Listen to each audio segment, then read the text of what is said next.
এই বাংলাদেশের পাহারাদারির দায়িত্বের কারণে আমাদের আমিরে জামাত নিজামী ভাই শহীদ হয়েছেন।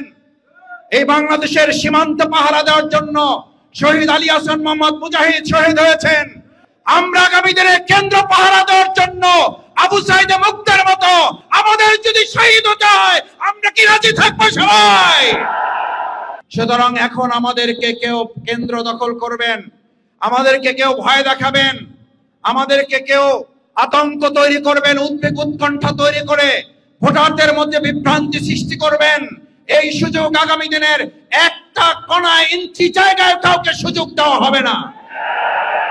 আমরা শুধু কেন্দ্র পাহারাদারি করব না, 56,000 বর্গ মাইলের পাহারাদারির দায়িত্ব নিয়ে ভোট ডাকাতদের থেকে বাংলাদেশকে হেফাজত করব। আসসালামু আলাইকুম ওয়া রাহমাতুল্লাহি ওয়া বারাকাতুহু। আল্লাহ শুকরিয়া আদায় করছি যে আমাদের আজকের এই সমাবেশ ঢাকার প্রত্যেকটি আসনে, ঢাকা মহানগরী দক্ষিণের 7টি আসনেই আমাদের আজকের মধ্য দিয়ে সমাপ্তির দিকে যাচ্ছে। আমরা আল্লাহর দরবারে সিজদাবনত চিত্তে সবাই শুকরিয়া আদায় করে সকলে বলে আলহামদুলিল্লাহ। বাংলাদেশের রাজধানীর নাম কি? ঢাকা। ঢাকার হৃদপিণ্ডের নাম কি? ঢাকার হৃদপিণ্ড কাকে বলে জানেন সবাই? ঢাকার হৃদপিণ্ড কে? ঢাকা 6। বলেন, ঢাকার হৃদপিণ্ড হলো, আমাকে অনেকে জিজ্ঞেস করে বাংলাদেশ ভালো নাই কেন? আমি বললাম হৃদপিণ্ড ভালো না থাকলে বাংলাদেশ ভালো থাকবে কিভাবে? আজকে কি আমরা হৃদপিণ্ড ভালো রাখার সিদ্ধান্ত নিতে পারবো ইনশাআল্লাহ? মানুষ অসুস্থ হয়ে যায়, হৃদপিণ্ড সুস্থ না থাকলে মানুষ সুস্থ থাকে না। তা আমাদের বাংলাদেশের রাজধানী ঢাকা, ঢাকা সুস্থ নাই। কারণ ঢাকা সুস্থ নাই কি জন্য? কি সুস্থ নাই?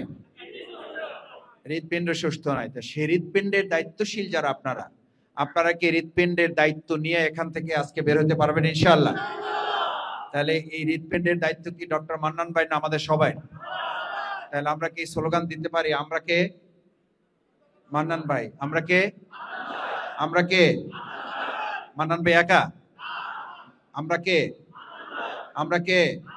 মান্নান ভাই। আমরা যদি সবাই মান্নান ভাই হই, তাহলে এই হৃদপিণ্ডকে সুস্থ করার জন্য আল্লাহ সুবহানাহু ওয়া তাআলা আমাদের সাহায্য করবেন। কোনো অপশক্তি আমাদের এই হৃদপিণ্ডকে অসুস্থ করতে পারবে না। দ্বিতীয় কথা হলো, সুস্থ হবে কিভাবে? আলা বিযিকরিল্লাহি তাতমাইন্নুল কুলুব। হৃদপিণ্ড সুস্থ থাকে কি মানুষের আচরণে, মানুষের স্মরণে না, আল্লাহ স্মরণে। এই হৃদপিণ্ডে বিগত 17 বছর, 53 বছর স্বাধীনের পরও এখানে আল্লাহ স্মরণ দিয়ে এই হৃদপিণ্ড পরিচালিত হয় নাই। আমরা এবার এইটাকে আল্লাহর স্মরণ দিয়ে শুরু করে, পরিচালনা করে, সুস্থ করে গোটা বাংলাদেশকে আমরা সুস্থ বাংলাদেশে পরিণত করব। সেটার জন্য কি করতে হবে? সেটার জন্য আমাদের 4টা কাজ করতে হবে। কয়টা? 4টা। নাম্বার 1, প্রথমে আপনাকে সিদ্ধান্ত নিতে হবে যে আমরা এখানে বিজয়ী হব। এটা এই জন্য না যে ভোটের মাধ্যমেই শুধু আমরা বিজয়ী হব। জনগণকে বলতে হবে, জনগণের কাছে আস্থা পৌঁছাইতে হবে যে বাংলাদেশ জামাত ইসলামী 2024 সালের 5ই আগস্টের যে বিজয়, সেই বিজয়ে আমরা নেতৃত্ব দিয়েছি শুধু না, আমাদের প্রতিক্রিয়া নেওয়া হয়েছিল, আমাদেরকে নিষিদ্ধ করা হয়েছিল, আমাদের নেতৃবৃন্দকে ফাঁসি দেওয়া হয়েছিল, কিন্তু আমরা অন্যায়, ফ্যাসিস্ট এবং আধিপত্যবাদের কাছে মাথা নত না করে সেই সময়ে আমরা বিজয়ী হয়ে গেছি। দ্বিতীয় হচ্ছে 2024-এর 5ই আগস্টের পর কেউ কেউ বিজয় অর্জন করা মনে করেছে তারা দখল করে নিয়ে এলে বিজয় হয়ে যাবে। কেউ কেউ বিজয় অর্জন করা মনে করেছে তারা চাঁদা আদায় করতে পারলে তারা বিজয়ী হয়ে যাবে। কেউ কেউ মনে করেছে তারা সন্ত্রাসী কর্মকাণ্ড করতে পারলে তারা বিজয়ী হয়ে যাবে। কেউ কেউ মনে করেছে তারা হুমকি দামকি দিতে পারলে তারা বিজয়ী হয়ে যাবে। আমরা বলেছি তারা সব দখল করবে, তারা মানুষের থেকে দূরে থাকবে। আমরা কোনো কিছুই দখল না করে মানুষের হৃদয় দখল করে গোটা বাংলাদেশে আমরা বিজয় নিশ্চিত করব। পারবেন ইনশাআল্লাহ? তাহলে মানুষের কাছে আমাদের যেতে হবে না? হবে না? জনগণের কাছে গেলে আমাদেরকে জনগণ ভালোবাসতেছে না বাসতেছে না? বাসতেছে। কেন বাসতেছে? আজকে দেখেন সব জায়গায় হতাশার সুর। হতাশা আছে না নাই? উপদেষ্টারা হতাশা ব্যক্ত করতেছেন, সেলিব্রিটিরা হতাশা ব্যক্ত করতেছেন। আমাদেরকে অনেকে জিজ্ঞেস করে, ভাই হতাশার মধ্যে কোন আশার আলো আছে? আশার আলো আছে না নাই? আমাদের প্রফেসর, সাবেক আমিরে জামাত অধ্যাপক গোলাম আজম মরহুম, উনি একটা কথা বলতেন, রাত যত গভীর হয় দিন তত দূরে যায়।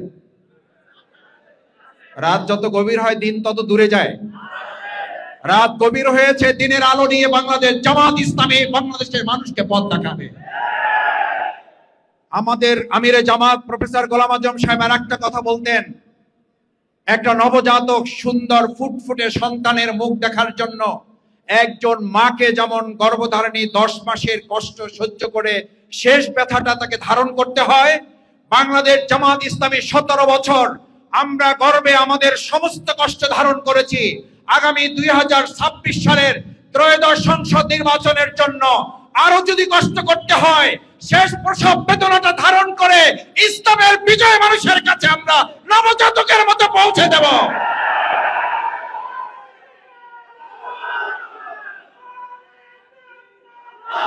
আমার সংগ্রামী ভাই এবং বন্ধুগণ, আমরা 17 বছরের কষ্ট সহ্য করার সময় আমরা ক্লান্ত হই নাই, আমাদের চেহারায় অবসন্নের ছাপ আসে নাই। সুতরাং এখন আমাদেরকে কেউ কেন্দ্র দখল করবেন, আমাদেরকে কেউ ভয় দেখাবেন, আমাদেরকে কেউ আতঙ্ক তৈরি করবেন, উদ্বেগ উৎকণ্ঠা তৈরি করে ভোটারদের মধ্যে বিভ্রান্তি সৃষ্টি করবেন, এই সুযোগ আগামী দিনের একটা কণা ইঞ্চি জায়গায় কাউকে সুযোগ দেওয়া হবে না।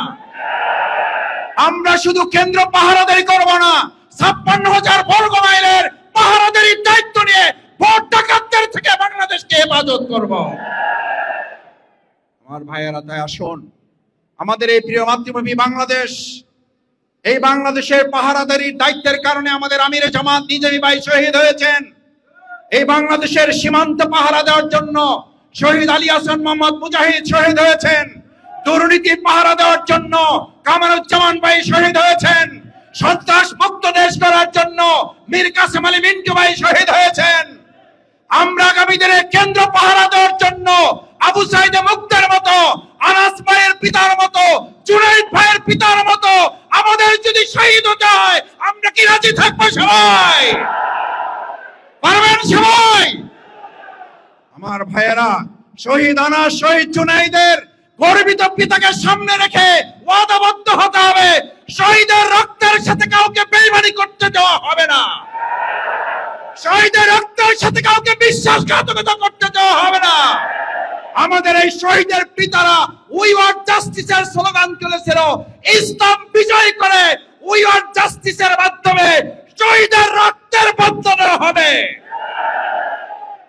আসুন, শহীদ জুনাইদ, শহীদ আনাস সহ আবু সাইদ মুক্ত আমাদের যারা জীবন বাজি রেখেছেন তাদের রক্তের ইতিবাচক বদলা, উই ওয়ান্ট জাস্টিস, আল্লাহর জমিন আল্লাহর দিন বিজয় করব, সেই প্রত্যাশা ব্যক্ত করে 2026-এর ত্রয়োদশ সংসদ নির্বাচনে আমরা যেন সংসদীয় আসন 6 বাংলাদেশের রাজধানীর হৃৎপিণ্ড বিজয়ের মধ্য দিয়ে গোটা বাংলাদেশকে সুস্থ রাজনীতির দিকে নিয়ে যেতে পারে। আল্লাহ আমাদের তৌফিক দিন। আসসালামু আলাইকুম ওয়া রাহমাতুল্লাহি ওয়া বারাকাতুহু।